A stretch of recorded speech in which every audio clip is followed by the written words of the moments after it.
She gave him life. He traded it for lies. Karma always collects its debt. Love can make us do unimaginable things like offering a piece of ourselves to someone who promises they'd never leave. Sometimes we learn the hardest lessons right after making the greatest sacrifices. Before we embark on this deep, suspenseful journey, I want to take a moment to thank you for being here. If you're fascinated by tales that tug at your emotions and keep you on edge, please like, share, and especially subscribe to follow more powerful stories like this. Your support keeps these stories alive, so thank you for being part of our community. Jasmine Montgomery grew up in a small, close-knit neighborhood on the outskirts of Atlanta. Life there was far from glamorous, but it was filled with love. Raised by her grandmother, an indomitable woman who had been a civil rights activist, Jasmine learned from a young age to treasure kindness and empathy over material wealth. Their worn but cozy home carried the scent of sweet potato pie and cinnamon, a comforting reminder that though they had little, they always had each other. Driven by her grandmother's teachings, Jasmine focused her life on service. She volunteered at the Heart of Hope, a nonprofit dedicated to giving underprivileged children access to education, clothing, and basic health care. Despite her own struggles, she found purpose in uplifting those around her. Her gentle spirit and unwavering dedication attracted the attention of the organization's director, who offered her a ticket to a high-profile charity gala in New York City, an event that would soon change her life forever. The gala was worlds apart from Jasmine's everyday reality. Crystal chandeliers, gold-trimmed decor, and the city's elite mingling in designer gowns and tuxedos. Jasmine felt a mixture of awe and awkwardness. She found herself shrinking back, certain she didn't belong. But fate often works in mysterious ways. And on that glimmering evening, it introduced her to the man who would become both her greatest love and her darkest betrayal. Enter William Stratford. He was a powerful billionaire real estate mogul, known for buying and selling mega properties across the globe. Tall, with a confident stride, William had an undeniable magnetism that turned heads the moment he entered the ballroom. Initially, Jasmine only knew him by reputation. People whispered about his wealth, his influence, and his quick, calculated intelligence. She had no reason to believe he would notice someone like her. But as the night wore on, Jasmine found herself at the corner of the lavish room, sipping a glass of champagne someone had thrust into her hand. She felt overwhelmed, thinking she might slip out early until William approached. He offered a warm smile that, at least on the surface, seemed genuine. "You look like you're ready to leave," he said with a mild laugh. "These events can be a bit much, huh?" They struck up a conversation.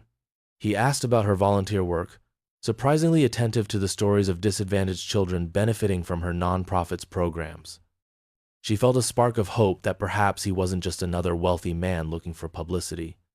By the end of the night, he'd asked for her phone number. An impulse Jasmine nearly refused, not wanting to get her heart tangled in a web of glitz and glamour. But his earnestness disarmed her.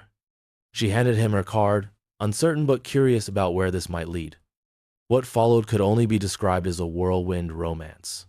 William pursued Jasmine with a passion that left her breathless. Weekend getaways to his private island, invitations to exclusive art shows, and candlelit dinners in sky-high restaurants became their new normal. To outsiders, it was a Cinderella story, an unassuming black woman from a modest background, swept off her feet by a dashing, influential white billionaire. Jasmine's grandmother warned her to keep her wits about her. "Money changes people," she had said more than once. But Jasmine wanted to believe William was different. After all, he donated significant sums to the Heart of Hope, took a genuine interest in the children there, and talked about wanting to create scholarships. She was smitten, and it wasn't just about the fancy lifestyle. She truly believed she had found a kindred soul. After a year of dating, William proposed on a starlit evening in Paris. They stood atop the Eiffel Tower, the city light stretching below them like a sea of fireflies. He presented her with a diamond ring that caught the reflections of 1,000 city lights. Her heart raced. She hesitated, her grandmother's cautious voice echoing in her mind, then said, "Yes." The emotion in William's eyes seemed so real, and Jasmine's hope drowned out her doubts. Their wedding was even more extravagant than the proposal. The guest list was a who's who of CEOs, celebrities, and influential politicians. Jasmine's family and friends from back home felt out of place at first, but William spared no expense, flying them in on a private jet and putting them up in luxury suites. The ceremony was covered by tabloids across the nation. "America's most eligible billionaire weds his soulmate," they proclaimed. And Jasmine, lost in the dizzying haze of love, allowed herself to believe she had indeed found the man who would stand by her for better or for worse. One quiet morning, only a year into their marriage, Jasmine noticed how pale William looked. He had been complaining about fatigue for weeks, and the dark circles under his eyes suggested he wasn't just overworking. He brushed off her concerns, insisting it was just stress. But things escalated when he collapsed in his office. Rushed to the hospital, William was diagnosed with kidney failure, an outcome of hereditary complications that no one had foreseen. The doctors explained that while dialysis could keep him alive temporarily, his best chance at a normal life was a kidney transplant. The wait list was painfully long and unpredictable. Without batting an eyelash, Jasmine volunteered to be tested. The medical staff warned it was rare for spouses of different backgrounds to be suitable matches. But against all odds, Jasmine was indeed a matcha revelation that stunned the entire team. The doctors marveled at how fortuitous it was. William's eyes welled with tears when he heard the news. He clung to Jasmine's hand, voice quivering. "You're my angel. You saved me even before I realized I needed saving." Underneath her own fear, Jasmine felt a swell of relief. She would do anything to preserve William's life. This, she believed, was the true test of love. Undeterred by potential health risks to herself, she moved forward with the donor preparations. Her nights filled with worry, her days with endless hospital appointments. Yet through it all, she found strength in her love for him and in his promises that their bond would grow unbreakable after this sacrifice. The day of the surgery arrived under a gray, drizzly sky. Jasmine put on a brave face, though her heart pounded with terror. She had never been so scared of the operating room, of potential complications, of losing the life she had just begun to build. But any time doubt crept in, she reminded herself that love meant sacrifice. William and Jasmine shared a quiet moment in his hospital room just before the procedures began. "I'll see you when we both wake up," she whispered, her eyes fluttering with tears. "I promise," he whispered back, pressing her hand gently. The surgeries were long, each running back to back.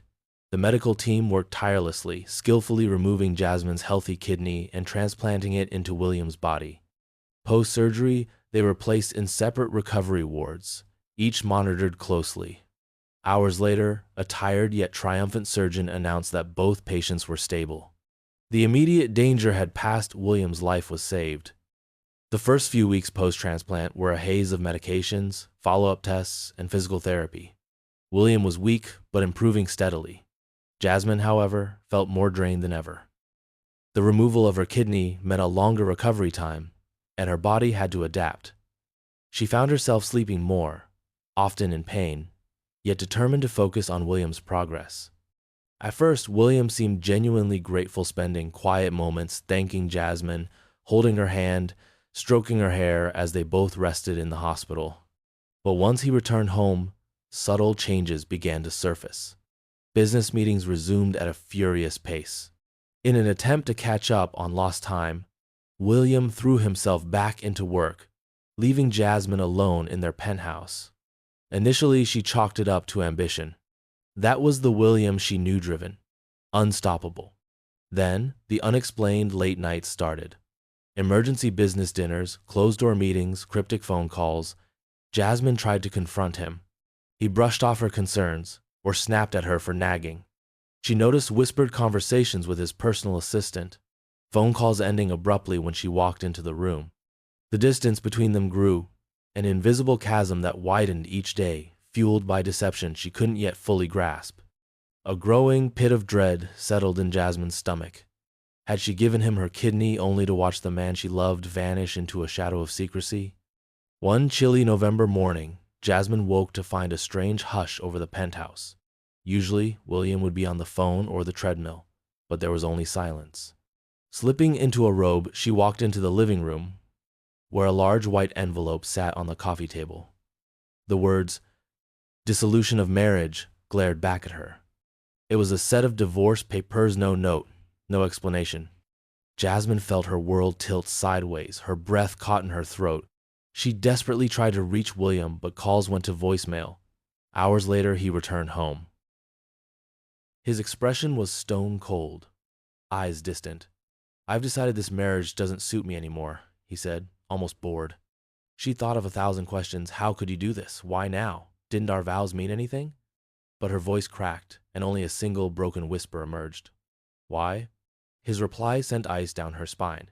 He made some vague excuses, talking about how their union was hurting his public image. He insisted her donation had nothing to do with their relationship. With each hollow word, Jasmine felt the life drain out of her. She had cut open her body for a man who now treated her like an inconvenience, a disposable prop in his bigger plan. Sparks of anger began to smolder beneath her heartbreak. But in her fragile physical state, still sore from the transplant, she could hardly muster the energy to fight. William delivered the final blow. "Sign the papers. We'll work out a settlement. Consider it compensation." He walked away, leaving Jasmine trembling, the envelope heavy in her hands. The media feasted on the scandal. Overnight, Jasmine went from a modern-day heroine to a tragic figure in a tabloid horror story. Rumors ran wild, some accusing William of using her for the kidney. Others speculated Jasmine had orchestrated the entire relationship to gain wealth. The negativity drained what little spirit remained in her.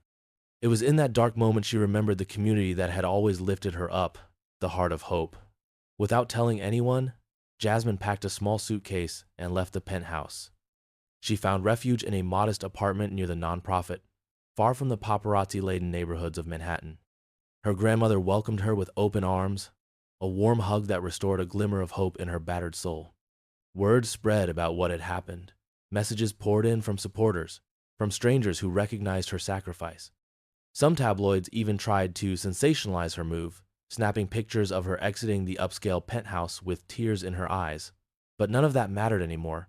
Jasmine refused to be a pawn in the media circus. Jasmine's health remained precarious. Stress and heartbreak took their toll, slowing her recovery. However, she found solace in returning to what she did best, helping others. She started volunteering full-time at the Heart of Hope, counseling families facing organ donation dilemmas, drawing from her personal experience to offer empathy and guidance. Day by day, her heart began to mend. She felt a renewed sense of purpose, one far removed from the glitz of her former life. Meanwhile, William's empire was slowly unraveling. He tried to bury himself in new projects, expecting them to succeed like every other venture he'd touched. Yet a series of bad investments began to surface: risky property deals across Asia, questionable partnerships in Europe. Whispers of financial trouble floated around the boardroom. Key investors started pulling out, anxious about rumors of his impending divorce and the potential PR fallout. As if that weren't enough, William faced complications from the transplant. Although the new kidney functioned, his body started showing signs of mild rejection episodes. The doctors prescribed more immunosuppressants, urging him to prioritize his health. Yet William refused to slow down. He threw lavish parties to maintain an illusion of control, indulging in vices that only aggravated his condition. Behind closed doors, he fought debilitating pain and intense stress. His nights became sleepless, haunted by nightmares of losing everything he had meticulously built. With the business teetering on the edge, William attempted a bold partnership with a tech magnate rumored to be worth billions. That magnate, however, scrutinized William's financials and balked. Deals crumbled. Stocks plummeted. William's once unshakable empire began to quake at its foundations. The model he had been rumored to be seeing left him unceremoniously as soon as the business cracks became public, scurrying for a more stable companion. Newspapers that once praised him as a financial genius now called him reckless and manipulative. Investors demanded his resignation from the CEO position of his own company, citing a lack of confidence. Haunted by regret, William found himself in a plush but silent penthouse, ironically the same one Jasmine had tried to build a home in. He gazed at the city lights, through floor-to-ceiling windows, feeling more alone than ever. In a rare moment of humility, William dialed Jasmine's number. He let it ring and ring, but she never picked up. He tried again the next day. Still nothing. He realized that the one person who had once dropped everything for him no longer had a place for him in her life. Desperate, William flew to Atlanta, where Jasmine was staying temporarily with her grandmother. He arrived unannounced at the old community center, the Heart of Hope. Surrounded by peeling paint and the scent of warm pastries from the local bake sale, he found Jasmine reading to a circle of eager children. She spotted him at the doorway, stiffening momentarily. William approached carefully. His eyes, once so commanding, were now glazed with remorse. His skin looked sallow, he'd lost weight, and the tension in his posture betrayed his fragile health. "Jasmine?" he began, voice trembling. "I need to talk, please." She rose slowly, leading him into a quiet hallway. For a moment, neither spoke. The silence was suffocating. At last, William cleared his throat, tears brimming in his eyes.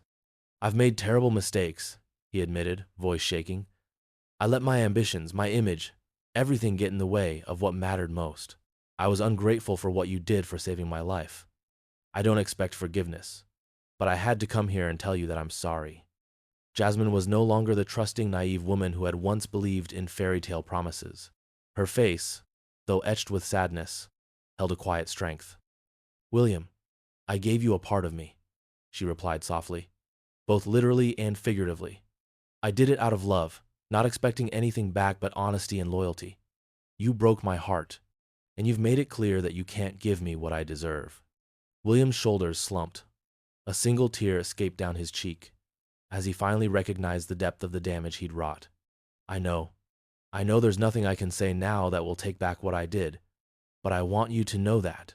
"Stop," Jasmine interrupted, her voice firm yet calm. "I've spent too long recovering from your betrayal, physically and emotionally. I'm finally at peace. I don't wish you harm, but I can't let you hurt me again." The sorrow in William's eyes deepened. He realized he was too late. The woman who had once loved him unconditionally had found a life where he no longer belonged. They stood there, silent tears reflecting two very different kinds of pain.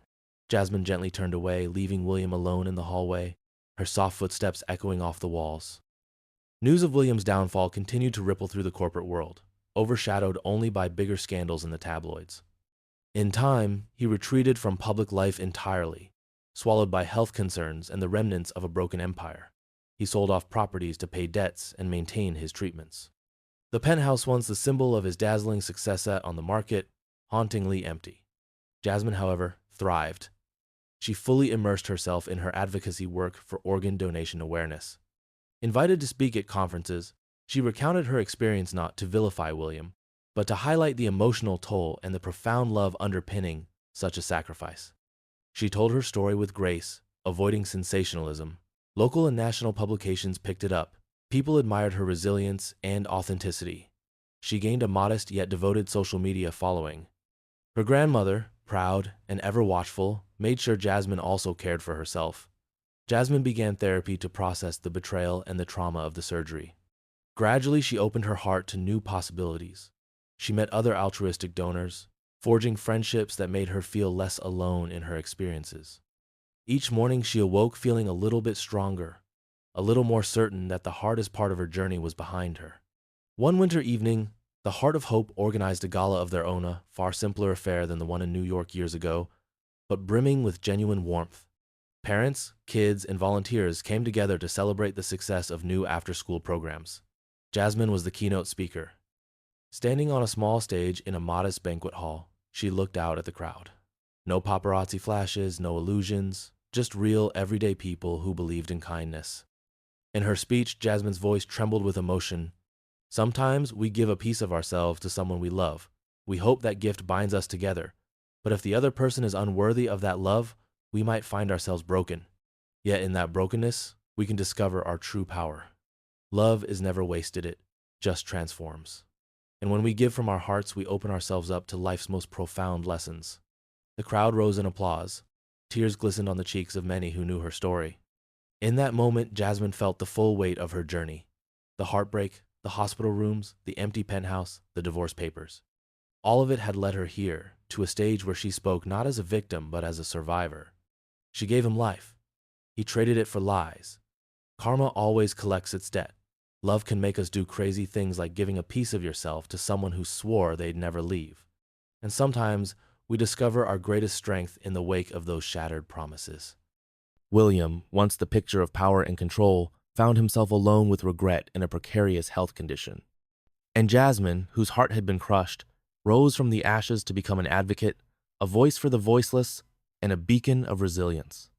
She proved that no betrayal, no heartbreak can extinguish the fire of a truly giving soul. Karma did indeed collect its debt.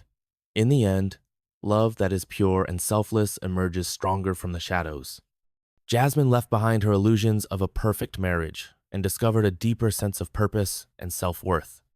For anyone out there feeling broken by the past, remember, it's in the darkest moments that light finds us, guiding us toward a new dawn. A final word. Thank you, and please subscribe. Thank you so much for accompanying us on this lengthy, emotion-filled journey of heartbreak, redemption, and the unwavering power of selfless love. If you found Jasmine's story moving, please like, share, and subscribe.